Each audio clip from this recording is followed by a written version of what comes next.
2 দিন আগে বাংলাদেশ জামাত ইসলামের রংপুরে একটা সমাবেশ ডাক দিয়েছিল, আর সেই সমাবেশে লক্ষ লক্ষ মানুষের সমাগম হয়েছে। কিন্তু দেখেন, বিএনপির একটা নেতা তিনি বলতেছে সমাবেশে জামাতের যে রংপুরের যে সমাবেশটা, তারা নাকি গোটা বাংলাদেশ থেকে মানুষ ডেকে এনে ওই সমাবেশটাকে বাস্তবায়ন করার চেষ্টা করেছে এবং সেটা তারা সফল করেছে। গতকালকের যে সমাবেশ রংপুরে হয়েছে, গোটা বাংলাদেশ থেকে লোকজন নিয়ে এসেছে। আমরা দেখেছি উত্তর যমুনা ব্রিজের পার হয়েও লোকজন এই সমাবেশে নিয়ে এসেছে।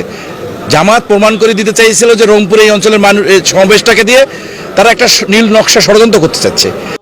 প্রিয় দর্শক, আপনাদেরকে বলতে চাই, তারা যে আধা পাগল হয়ে গেছে। যদি আজকে রংপুরের সমাবেশের মানুষ দেখে যদি তাদের কাছে মনে হয় যে গোটা বাংলাদেশ থেকে মানুষ গিয়ে ওই সমাবেশটাকে সফল করেছে, তাহলে আমি বলবো তারা অলরেডি ভয়ের মধ্যে পড়ে গেছে। প্রিয় দর্শক, কেন জানেন?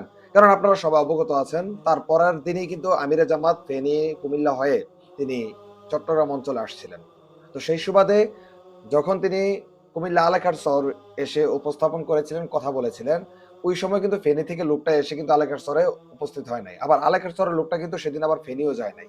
তো কাজে বোঝা যাচ্ছে যে তারা আলটিমেটলি আধা পাগল হয়ে গেছে।